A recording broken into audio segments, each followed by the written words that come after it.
Did you know that Google personalizes many searches by city and Also Asked is the only tool to access live People Also Asked data at city level? Try for free at alsoasked.com.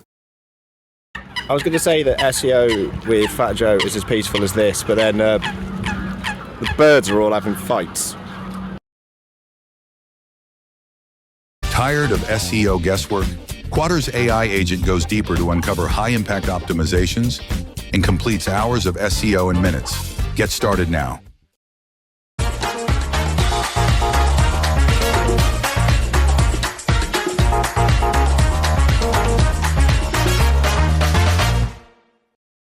Brilliant. Thank you everybody for showing up on a Friday afternoon. I really wasn't expecting this many people. Really pleased that so many people are passionate about analytics. Or maybe it's that so many people are frustrated with GA4. Maybe. I'm trying to take personal credit that you're here, not the fact that it's a GA4 problem. But anyway, so as Ellie said, yes, we fix a lot of GA4 issues at the moment. Why am I qualified to talk about this today? Well, yeah, I've many years experience in the SEO industry, PPC, all of this, and now we are rebuilding a lot of GA4s. We are fixing things, and yeah, as an agency, we are solving a lot of problems for customers who need to be able to trust their data. Because if you've got bad data, people lose trust in it. So as Nicole was showing you all of those reports, if you're showing those to your managers and your team, but they don't trust the data, you're going to get these questions. So you are going to need to think about auditing this data and making sure that you can actually trust it and stop making poor decisions. I'm sure you're not making poor decisions. I'm not criticizing you all here right now, but we need to make sure we are making the best decisions possible. So how are we going to do that? We're going to do a full GA4 audit and make sure that everything is working beautifully, or as well as it can within the scope. I only have 18 minutes remaining. This could be a 4-day job. So hands up if you want to stay here 4 days and I'll keep talking. Yes! Okay, we'll book that in. But for now, these guys are going to want to come up next. So what I've done is I have actually thrown all of this into a resource which I will share at the end.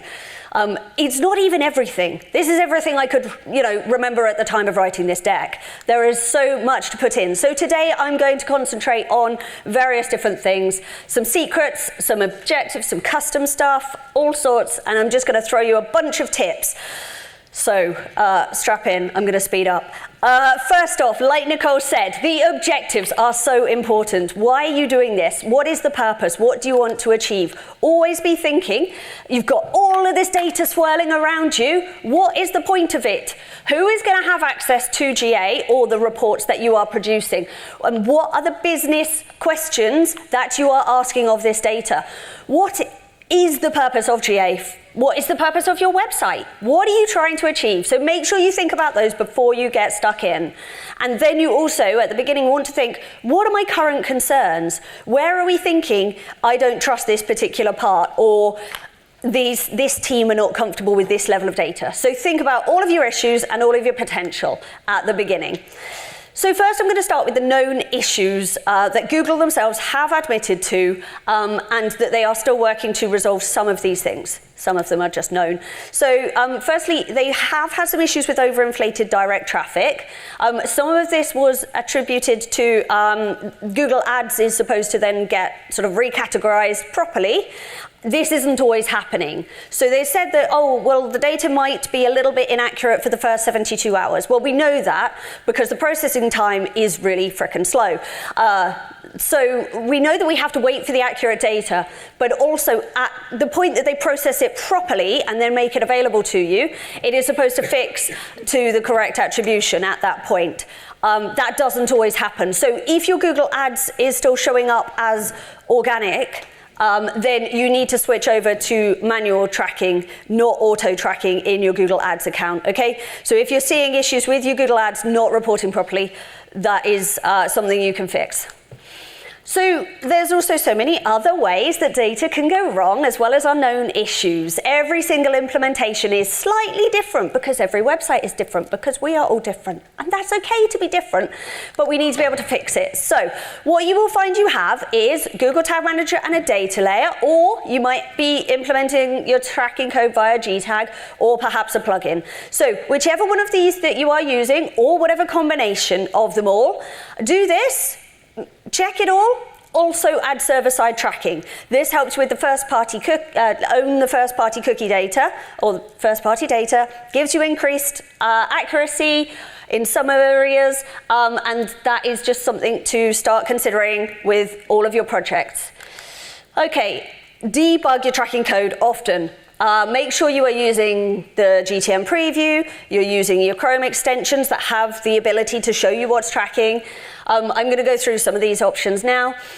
There's also a bunch of tools out there. We've used things like Observe Point and Tracking Plan. If you want an introduction, let me know.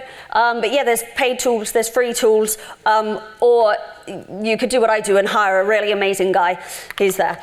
So thank you, Ronak, for doing so many wonderful audits.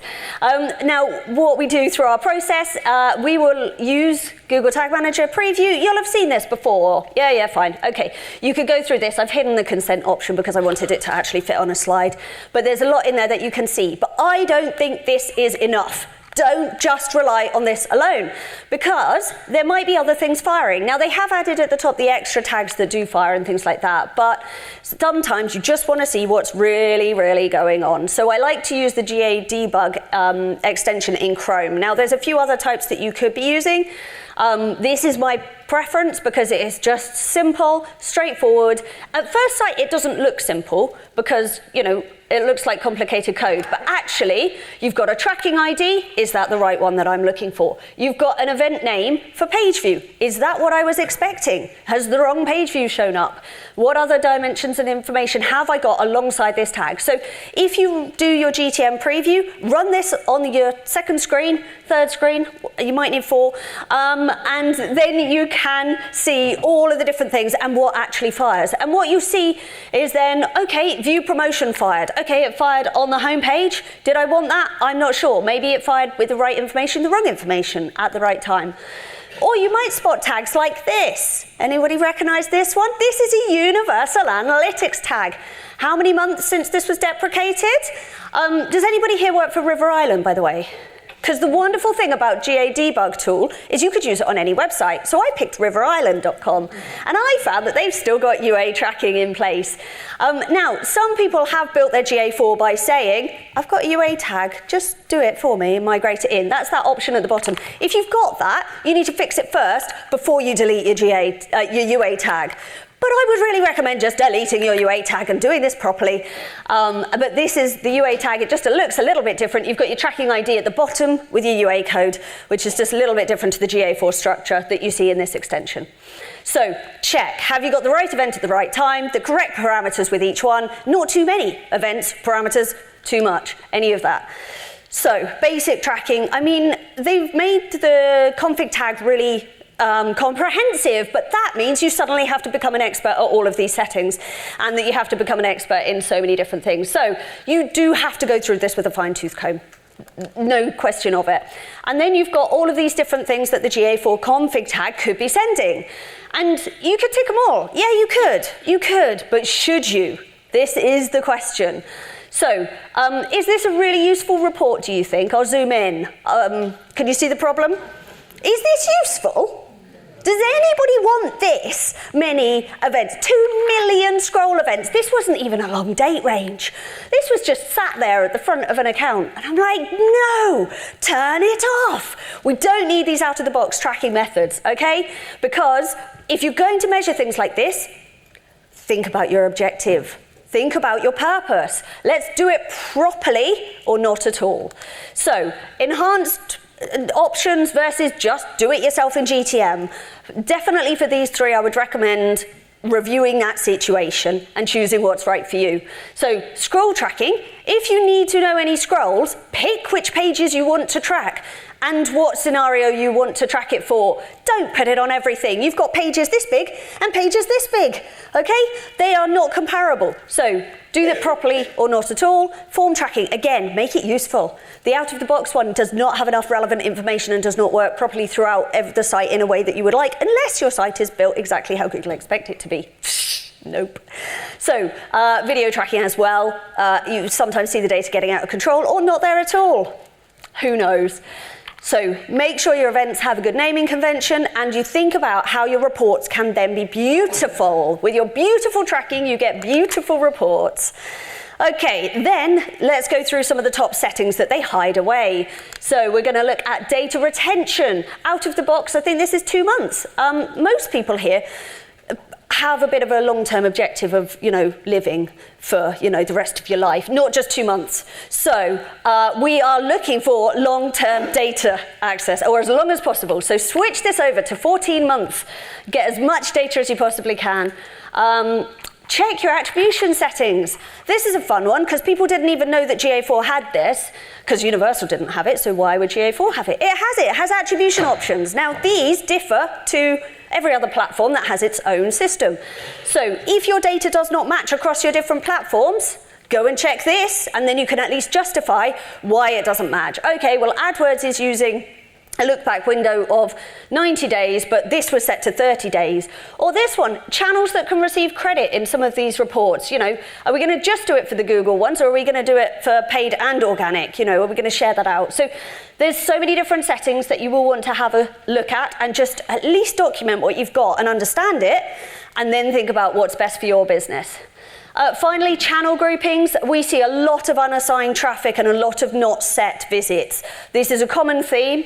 There are some various things. Quite often it's caused by events being fired without a session to tie it to, that session then not having the information. Or your session doesn't have the channel information because maybe the event fired before somebody accepted cookies, or you forgot to save the information while somebody was doing the cookie accept and the age verification process, or any other hoops they had to jump for. By the time they then reloaded and you started tracking, you'd lost where they came from. No idea about that. So unassigned is a common issue that needs reviewing regularly. Okay, reporting. Nicole covered explorations brilliantly and highlighted the amazing funnel reports. Make sure you were doing that and using those. But in the standard reports, they're not going to work for you out of the box, because the joy of GA4, you should enjoy this, is that you can customize everything in the reports, okay? All right, there's a limited options here and there, but generally you can customize the whole menu on the left-hand side. All of the reports that are within it. You can put emojis in it. You can even customize all of the things. Let me show you. So here we've got the standard one out of the box. Okay, I've looked at my channels. I can see my sessions. I can see my events. Oh, I'm so pleased there was 56,000 events in total. What the heck is the point of a total event count against channels? I don't get it. Oh, key events, that's what I want. That's my conversions, yeah? I want to see my conversion data. Oh no, now I have to scroll down and then across and find the tiny little scrolly button to go sideways. And then I have to scroll down this way. And then I've forgotten what channel it was over there. Oh my God. Bin off the standard columns. Put in what you need, okay? Users, sessions, revenue, transactions, conversion rate. That's all I need. Yay! I can just open one page and the data is there. Who'd have thought it'd be that hard? No, it's not hard to actually make this. So go and click that pencil. Go and edit the heck out of these reports. And look at this menu that you could have. You could have a section for trade and CRM, a different section for your performance marketing reports, and then within that you've got all of your reports. They could say Dave's reports, assuming somebody in the business is called Dave, that might be relevant. So make it relevant, make it suit your team. Make it geographical or business department, whatever you need, but customize the heck out of it, okay, to suit your objectives. So then the other thing that I hate, sorry, this is turning into a rant, but anyway, thank you for bearing with me. I need to get this off my chest. I've got a conversion rate on the site of 42%. Right, is that relevant? Is that useful? Did somebody set scroll as a key event? I hope not. No, in this case, it was, I think, product view or viewed ad cart. So you can change it to which key event it is, but that's extra clicks, extra time. If you think about the amount of seconds you're wasting changing that every time, you're wasting your life. So what I like to do is turn off the rest of them and just leave purchase.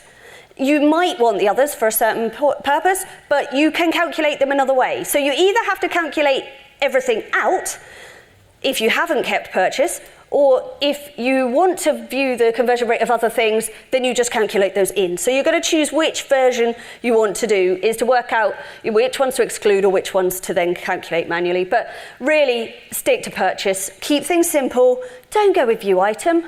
No, put that in a funnel. You will get a funnel report that tells you the percentage of users who saw the item page. Okay, so we're reporting in departments, we're adding and removing things, we're naming everything clearly. Then we have issues where the data's not the same across different places, different platforms at different times of day, or when you export it compared to what's in the interface. There are many different reasons for this. There's the processing lag, there's the different storage for fresh and old reports, there's the sampling, there's thresholds, there's modeled or blended data, there's different scopes of events. So you might be looking at event data here and then session level data here. Those are going to be different. Some of these things are calculated on event-based or session-based or user-based, so you need to understand that. And also different platforms end up sometimes with different consent methods and consent collections, which is silly, but anyway, it happens. So all of these things that you could link them all, but BigQuery must be done. You must use BigQuery. But the reason I'm saying you should do it, a historical data collection, right? That is then your library. If you're not even ready to use it right now, consider this a postcard to your future self, okay? Set it up so that in the future, when you want to do a 3-year trend analysis on the performance of product pages, you can go and do it. But if you don't, then it's going to be really hard to get the data out and use reliable data historically from the interface. So create it, add your billing information, and set it to save continually, not just for 60 days, because you'll come to it a year down the line and curse yourself. Literally, this happens a lot, so you must follow all of these steps. Okay, data checks and customizations. I wonder how far through. Okay, so we can check in your reports, and you can make an exploration for this for duplicate transactions. You need to check your products haven't got any missing data. You need to look over your channel groups and work out whether there's any muddles there. You need to look, when you're doing an audit, for broken sessions or self-referrals. All of these things are really important for making sure that you can use the data wisely. Then you can think about the extras. Have you got custom dimensions for example, page type, page category, area of the site, region of the site, GTM, container ID, and version number. That's really helpful. Put those in as that. Metrics-wise, you could be looking at having one for discount value or gift voucher amount or any cool metric. Or you could use your metrics as a count of events. Then content groups, really useful, and audiences. Make sure you're looking at those, thinking about those. Keep up with the trends. Consent mode came in. Google Ads tag changes happened recently. People are moving to extensibility with Shopify and breaking the tracking regularly. We're getting a couple of calls a month about this. So yeah, all of those things need to be dealt with. And so does this. Heaven help me. I mean, the gin industry's done well for me by this cookie implementation issue. But yeah, why are we still having issues with cookies? Last week I saw somebody without a banner. At this time, other times there's no options at all. Other times, well, we just fire the code anyway and pretend to ask permission. That's not a business strategy. You may get sued. Don't get sued is my general plan for life. I feel like you probably agree that that's a pretty bare minimum requirement. So put in a banner, put some options in, make sure people can engage with the banner, and then you can start the tracking. And make sure you're actually compliant in all ways. Sometimes GTM is blocked by a cookie banner. Now that's not helpful because you could use GTM to manage that instead of just blankly blocking it and not even showing people a cookie banner very prominently. That was last week's reason for drinking. This time, we've also seen miscategorizations and we've seen lots of conflicting methods. Just fix it, please. Okay, right. Can I now get some positive vibes going? Because we have recently had some life-changing functionality come back to us. If you're really young to this industry, you won't know what we're talking about and you need to learn. But anyway, can we get a round of applause for annotations, please? They are back! Woo! So, What are they? Look, there's a spike. Oh, why was it? What was that again? Oh, it's not Black Friday. Oh, it's not the... You could put a note, you could put a post-it note in your analytics to say, this is when Anna said something amazing on LinkedIn. I doubt it, but you know, it could have been. And what you can then do is just quickly see what it was that happened when. And then you can tag them with what they are. You can color code them. You can say they're dev related, they're tagging related, they're marketing related. You can track your sales and all of this without having to put it in a spreadsheet separately and then cross-reference the whole time. So annotations are really, really, really useful. I would recommend you just block an hour out in your calendar next week to go back and put everything in for the last few months and then plan out everything coming up as well to make it nice and easy. So do it sensibly. So in summary, we need to fix our tracking code, our consent. We need to review every single setting possible within the account. And then we need to add some icing on the top, which is your customizations. If you have any difficulty with it, hi, we can help. We do a lot of these fixes, and I have not covered everything. The resources are here, the slides are here. That still won't have everything in it, but I have tried. I did give myself rather a massive objective, calling it the ultimate GA4 audit. Yeah, hopefully this is even more than you've ever checked, so you can use this to check that you're making good decisions with your data. Thank you very much.